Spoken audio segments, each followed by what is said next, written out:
नमस्कार। आज के इस खास विश्लेषण में हम राजनीतिक दर्शन के एक बेहद दिलचस्प और महत्वपूर्ण विषय पर बात करने वाले हैं। जॉन स्टुअर्ट मिल का प्रातिनिधिक शासन का सिद्धांत। 1861 में आई उनकी मशहूर किताब कंसिडरेशंस ऑन रिप्रेजेंटेटिव गवर्नमेंट को आज के आधुनिक लोकतंत्र को समझने के लिए एक मजबूत नींव माना जाता है। तो चलिए, बिना किसी देरी के सीधे उन विचारों में गोता लगाते हैं जिन्होंने आज की संसदीय प्रणालियों को आकार दिया है। ठीक है, तो आइए इसकी गहराई में चलते हैं। मिल ने बहुत ही स्पष्ट शब्दों में कहा था कि सबसे अच्छी सरकार वो है जिसमें जनता शासन में भाग ले सके। देखिए, ये कोई साधारण विचार नहीं है, बल्कि ये उनके पूरे सिद्धांत की आत्मा है। उन्होंने साफ तौर पर प्रतिनिधिक लोकतंत्र को ही शासन की सबसे बेहतरीन प्रणाली माना। इस पूरे विषय को आसानी से समझने के लिए हम इसे कुछ खास हिस्सों में बांटेंगे। सबसे पहले हम देखेंगे मिल का प्रातिनिधिक शासन क्या है, फिर इसके मुख्य सिद्धांत, इससे होने वाले लाभ, इसकी सफलता की शर्तें और अंत में इसकी प्रमुख आलोचनाओं पर भी नजर डालेंगे। तो चलिए, पहले भाग से शुरू करते हैं और समझते हैं कि मिल का प्रातिनिधिक शासन आखिर है क्या। अगर हम इस परिभाषा को थोड़ा बारीकी से देखें तो ये व्यवस्था मुख्य रूप से 3 मजबूत खंभों पर टिकी है। पहला है चुनाव, यानी जनता वोट देकर अपने नेता चुनती है। दूसरा है प्रतिनिधित्व, मतलब ये चुने हुए नेता सीधे जनता की तरफ से नीतियां बनाते हैं और सरकार चलाते हैं। और तीसरा, और शायद सबसे जरूरी पहलू है उत्तरदायित्व। सरकार हमेशा अपने हर काम के लिए जनता के प्रति जवाबदेह होती है। मिल का मानना था कि यही वो ढांचा है जो एक स्वस्थ लोकतंत्र की गारंटी दे सकता है। अब आते हैं दूसरे भाग पर, जहां हम इस शासन व्यवस्था के मुख्य सिद्धांतों को समझेंगे। तो यहां समझने वाली सबसे अहम बात यह है कि मिल का ये पूरा सिद्धांत इन 6 मुख्य स्तंभों पर खड़ा है। इनमें सबसे ऊपर है जनता की भागीदारी। मिल का पक्का विश्वास था कि जब आम लोग सक्रिय रूप से शासन का हिस्सा बनते हैं तो इससे न सिर्फ उनमें राजनीतिक जागरूकता आती है, बल्कि उनका बौद्धिक विकास भी होता है। इसके अलावा योग्य प्रतिनिधियों का चुनाव और स्वतंत्रता की रक्षा जैसे सिद्धांत ये पक्का करते हैं कि सरकार कभी भी अपनी हदें पार करके निरंकुश न हो जाए। अब इस सूची में एक बड़ा ही दिलचस्प सिद्धांत है, शिक्षित मताधिकार। वैसे तो मिल इस बात के समर्थन में थे कि वोट देने का अधिकार हर किसी के पास होना चाहिए, लेकिन उन्होंने शिक्षा को लोकतंत्र की सफलता की सबसे बड़ी चाबी माना। उनका साफ तर्क था कि एक शिक्षित व्यक्ति नीतियों को ज्यादा बेहतर तरीके से समझ सकता है और समाज के लिए ज्यादा सही फैसले ले सकता है। और सच कहें तो शिक्षा पर उनका यही जोर उनके आगे के कुछ काफी विवादास्पद विचारों का रास्ता भी तैयार करता है। और ये तुलना बहुत ही शानदार तरीके से दर्शाती है कि मिल के विचार आज के समय से कितने अलग थे। आज पूरी दुनिया एक व्यक्ति एक वोट के सिद्धांत पर चलती है, लेकिन मिल का विचार इससे एकदम उलट था, बहुल मतदान या प्लूरल वोटिंग।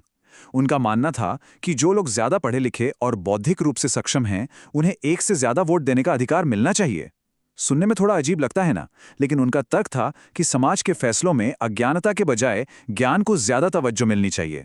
इसके साथ ही मिल ने एक और बहुत ही प्रगतिशील विचार दुनिया के सामने रखा, आनुपातिक प्रतिनिधित्व। मिल इस बात को लेकर बहुत सावधान थे कि लोकतंत्र कहीं बहुमत की तानाशाही में न बदल जाए। इसलिए उन्होंने इस बात की पुरजोर वकालत की कि अल्पसंख्यकों की आवाज को सिर्फ सुना ही नहीं जाना चाहिए, बल्कि शासन में उन्हें पूरा और उचित प्रतिनिधित्व भी मिलना चाहिए, ताकि उनके अधिकार हमेशा सुरक्षित रहें। चलिए अब तीसरे भाग की ओर बढ़ते हैं और देखते हैं कि प्रातिनिधिक शासन के असल लाभ क्या हैं। ये लाभ खुद ब खुद बता देते हैं कि आखिर ये प्रणाली इतनी मूल्यवान क्यों है। सबसे बड़ा फायदा है नागरिक विकास। जब लोग खुद व्यवस्था का हिस्सा बनते हैं तो वे राजनीतिक रूप से ज्यादा जागरूक हो जाते हैं। इसके साथ ही ये ढांचा सरकार को हर हाल में जनता के प्रति जवाबदेह बनाए रखता है। हर व्यक्ति की व्यक्तिगत स्वतंत्रता की रक्षा होती है, और जब पूरी जनता मिलकर शासन में भाग लेती है तो स्वाभाविक सी बात है कि राष्ट्रीय हित को बढ़ावा मिलता है और शासन कहीं ज्यादा असरदार बन जाता है। अब आते हैं चौथे भाग पर, सफल शासन की शर्तें। क्योंकि मिल का ये आदर्शवादी सिस्टम हवा में काम नहीं कर सकता, इसके लिए कुछ सख्त नियम चाहिए। आइए आगे बढ़ते हैं और देखते हैं कि ये पूरा ढांचा कैसे तैयार होता है। ये 5 शर्तें वो नींव हैं जिनके बिना ये शासन व्यवस्था पूरी तरह चरमरा जाएगी। सबसे पहली और जरूरी शर्त है शिक्षित नागरिक। इसके बाद राजनीतिक जागरूकता और एक स्वतंत्र प्रेस का होना बिल्कुल अनिवार्य है, जो बिना किसी डर या दबाव के सही जानकारी जनता तक पहुंचा सके। अगर एक नैतिक समाज और जिम्मेदार प्रतिनिधि नहीं होंगे तो मिल का ये प्रतिनिधिक शासन बस किताबों में लिखा एक खूबसूरत आइडिया ही रह जाएगा। और अंत में 5वां भाग, ये 1861 के इस मॉडल पर एक तरह का रियलिटी चेक है, जहां हम इस सिद्धांत की प्रमुख आलोचनाओं को देखेंगे। अब इस स्लाइड की सबसे दिलचस्प बात यह है कि ये मिल के आदर्शों और आज की व्यवहारिक आलोचनाओं को बिल्कुल आमने सामने रखती है। एक तरफ देखिए, स्वतंत्रता और अधिकारों की रक्षा जैसे शानदार विचार हैं, लेकिन दूसरी तरफ आधुनिक आलोचकों का बहुत ही ठोस तर्क है कि बहुल मतदान का सिद्धांत सीधे तौर पर समानता के खिलाफ जाता है। शिक्षा को जरूरत से ज्यादा महत्व देने से न चाहते हुए भी समाज के गरीब और अशिक्षित वर्ग की उपेक्षा हो जाती है।